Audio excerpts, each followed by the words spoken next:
Neil Haley's show and also the media giant Effect. I'm excited to welcome to the program John Bolin. John's going to talk about the Thorn. How are you, sir? Thanks for stopping by. Hey, Neil, it's good to be here. Excited to spend some time with you. Okay. Hey, Neil. Yeah, it's good to be here with you. Excited to share a little bit about the Thorn with you and your audience. Good to be on the show.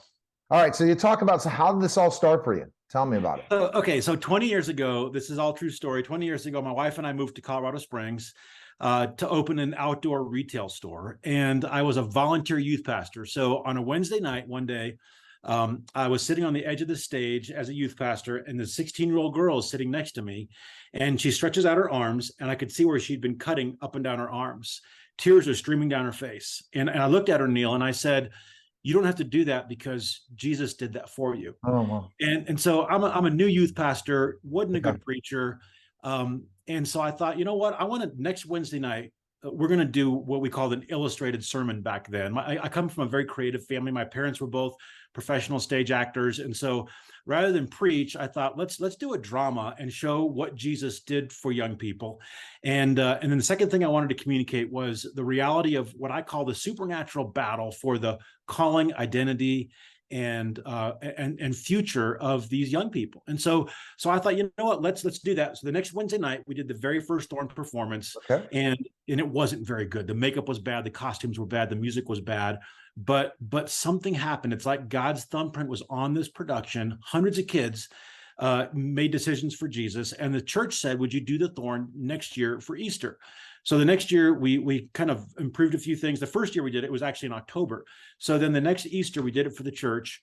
True story, there was almost a quarter mile of cars that couldn't get into the parking lot. They had to close the gates to the parking lot. People were parking on the fields, crawling under these barbed wire fences to get into church to watch the Thorn. And that was the first year. Several thousand people came that first year. Later that year, my wife and I went to Las Vegas and saw Cirque du Soleil for the first time. And I remember having this moment where I thought, you know, if Cirque can tell this story they're telling, and their stagecraft is amazing, their costumes are great, their music is amazing, but the story wasn't redemptive. And then I thought to myself, what if we could apply these same ideas and tell the greatest story of all? And so we began to add different elements to the Thorn. And again, this is 25 years ago. And now here we are 25 years later, 1 million people have seen the production. It's not a small local church passion play anymore. We're an independent production company. We've got about 45 world-class performers. We're talking about dancers from the Joffrey School of Ballet in New York. We've got former Broadway lead performers that are part of the cast and crew, USA Gymnastics, Olympic quality gymnasts, and world-class champion martial artists, performers, singers, dancers, the whole 9 yards that come together to do the Thorn performance. What it is, people ask, like, what is this? Is it a musical? Is it a play?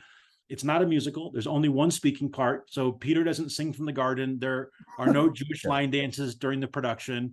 It's much more like watching a cirque style performance. And then there's a narrator that weaves the story together between the scenes. And it was designed for high school and college kids. So it's very interactive, entertaining. People leave saying, this is not what I expected to see at church. Or in this environment. And so now here we are, it's a touring production, and we filmed it for the first time in 2022. And I can tell you that story about how the filming happened, but that's the history of what the Thorn is. You know, so I'm going to talk about it. You are the 21st century Jesus Christ superstar. And yeah, I mean, in a lot of ways, that's what it is. But adding the Cirque du Soleil components to it, which is like, wow. And now people finally, if you're not traveling to their town, can see it on film. So this is the kind of thing I'm thinking about. My brain, again, one of my number one talents is ideation. I said, you came up with the most brilliant idea by looking at how somebody was able to compete with the circus and Cirque du Soleil. How am I going to make it like the circus, but not like the circus? Well, you chose, hey, you know, the passion's done in so many different ways, performed in so many ways. How can I make it so entertaining that it could give this message?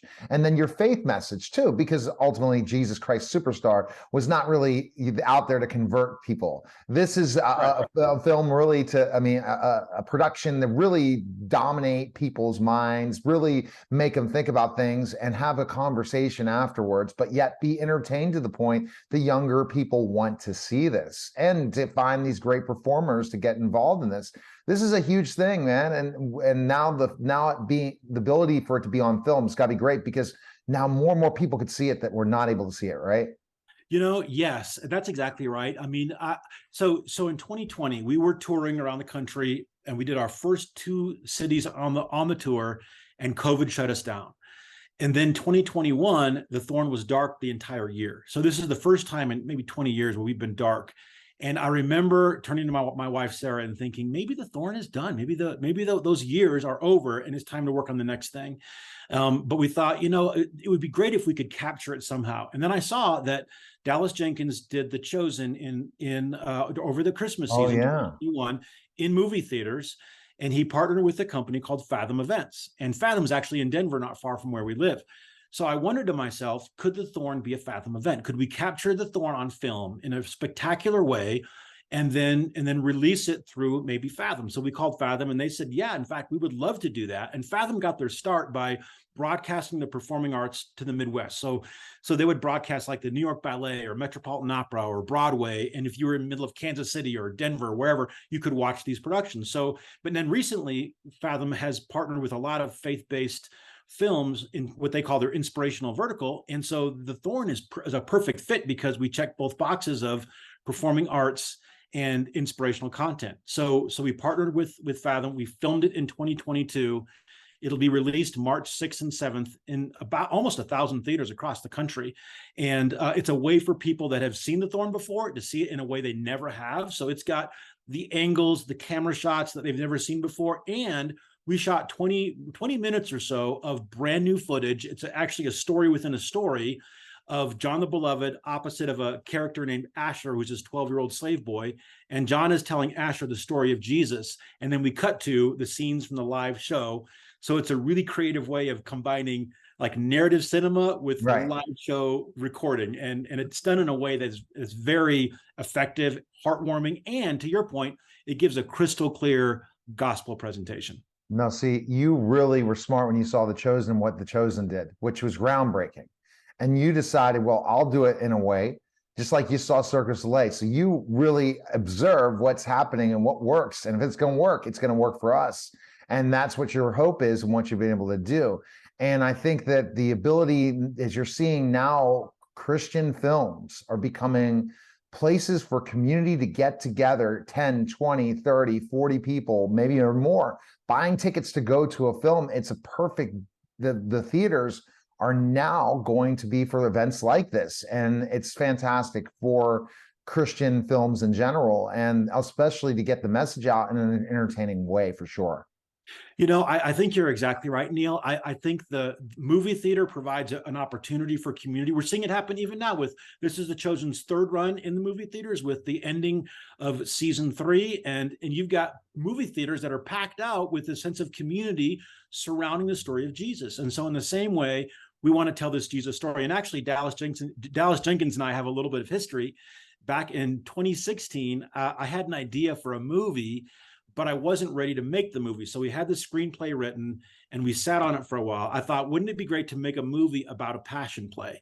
So anyway, we wrote this script called The Resurrection of Gavin Stone, and I wasn't ready to make the movie. Well, Dallas found this script and said, John, I would love to make this movie. He made that movie. It was the movie he made before the Chosen TV series. In fact, if you go back in some of his early footage, he says, this is one of the biggest mistakes of my life was making the Gavin Stone movie because it wasn't a big commercial success, even though he loved the movie. I think it's a great movie. He did a phenomenal job, but it led to a place where he was ready to do what he did with The Chosen. So anyway, that's kind of my Dallas history. My Dallas connection is this Resurrection of Gavin Stone movie. But I do think God's using filmmakers, storytellers, the performing arts. And what the Thorn does that's so different and unique is we use the performing arts. And so along with the feature film, March 6th and 7th, we're also doing a live show tour to performing arts centers and arenas across the country, beginning in Colorado, ending in Miami on Easter weekend. And so we would love to have any one of your listeners that's watching or listening to either join us in the movie theaters in March or join us in one of the live shows if they're in one of those cities. John, you're doing some tremendous work, and it's intriguing. And when you're giving me the whole visual of this, oh man, I got to check it out. Especially what you said, what you've been able to put together on stage is amazing. And now the film and back out on tour. Wow. What's next for you? Well, catching our breath is what's next. I mean, we've got such right now, it's like it's uphill. We've got a month before the release, so a lot of hard work to go into that release. And then we have the tour from March through April. Once we catch our breath after April, then we're beginning to plan a fall tour. So the Thorn will go out again in September, October, and that'll be to the Northeast and Upper Midwest. And then we'll begin to work on what the next film project would look like. And so we have in our hearts at some point to do a full length narrative feature film. And so that'll be sometime, hopefully in the next year, we'll begin plans for that. But right now, it's all Thorn 24/7, getting this premiere ready to go, and then the live show launched. All right, best place to go. Where can they go right now to purchase the tickets for the film or purchase tickets for the live production? Well, the best place to go is thethorn.com. And you can see tickets there for the live show, which, by the way, will be in Dallas at the Music Hall at Fair Park in Dallas there. I don't know the exact dates. You caught me off guard. I think it's March 8th. I think that's right. Oh, you have to let me know. Okay, and then, of course, March 6th and 7th. But if you go there, you can buy tickets to the live show or the feature film. And we're just cheering on all the Jesus projects right now. So best of luck to The Chosen, to Jesus Revolution, to all the great projects that are happening across the country. And so thrilled to be with you, Neil, here today. We appreciate it. And thank you for coming on the show, sir. Appreciate it. Take care. All right, great. You're listening and watching The Neil Haley Show, and we'll be back in just a moment.